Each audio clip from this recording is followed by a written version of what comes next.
to preserve the special status of Nagaland is all the more important this year, which is the 60th anniversary of the creation of your state. In December of this year, you'll be celebrating a 60th birthday. That is a time when you should be ripe, mature individuals. If you were a person, you'd be contemplating retirement at that time, ready to put your feet up and enjoy all the good things you've done in 60 years. But can Nagaland do that? No, because unfortunately, a lot of the things that needed to have been achieved have not been achieved. Of course, we partially blame the insurgency, which distracted successive governments of India, and it's definitely true that a political solution is overdue. We tried. I must admit the Congress government could not succeed. That Mr. Modi not just tried, but he announced in 2015. They called it was all over.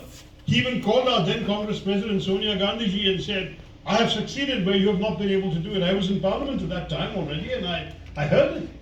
And I was asked by the press when I came out of Parliament, what do you think? And I said, look, we need to have more details. What is in this Naga Accord? Who is committed to it? Is it going to be implemented? How? But if it's happened, wonderful. Mr. Modi, as Indians, we want to see an end to the Naga insurgency. But what happened? Did you, to 2015 announcement, because Mr. Modi and his government are very good at announcements. Did that materialize into reality?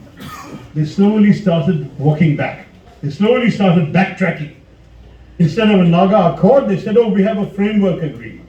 Then from the framework agreement, they kept walking back further. We're continuing with talks. It took till 2019, and then they announced, both Mr. Modi and his governor here, Mr. Ravi, said, 3 months is all we need to finish this.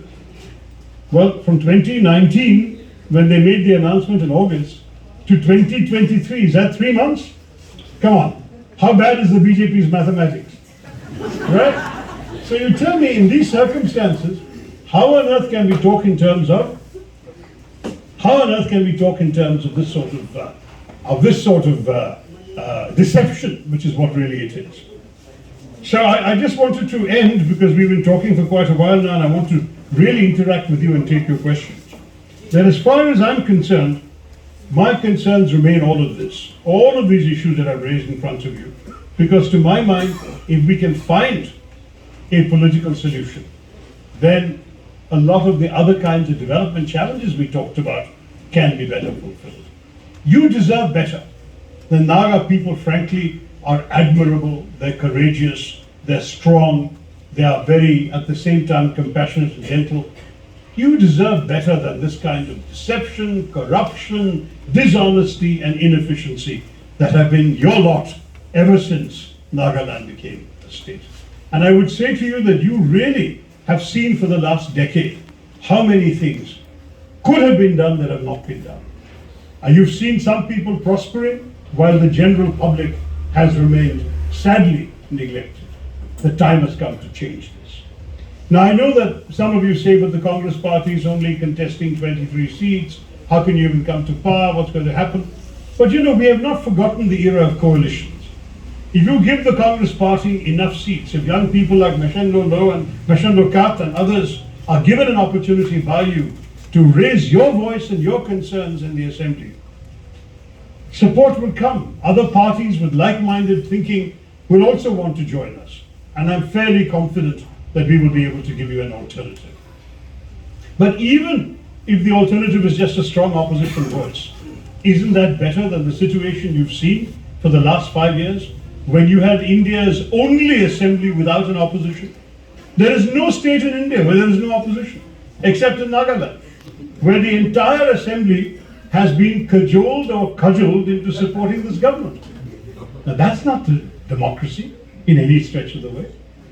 I remember talking to a Naga elder once, who told me, he was telling me stories of walking through the forests in Nagaland. He said, you know, you could very easily get lost. Even if you're an experienced person, you can easily get lost in the forests of Nagaland. But he said, what you have to do is not panic. You have to stay very silent and listen. And if you listen, you will hear a soft, faint, not very clear sound. And that sound will lead you to safety. So it was a very interesting story, and it struck me that indeed, that's what we should be doing in politics.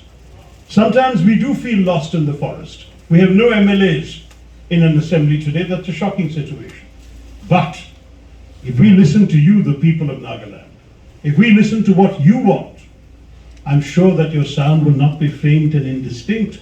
It will be clear and loud. You want change, you want progress, you want development, you want a solution to all the long-running problems, you want an end to corruption, and you want hope.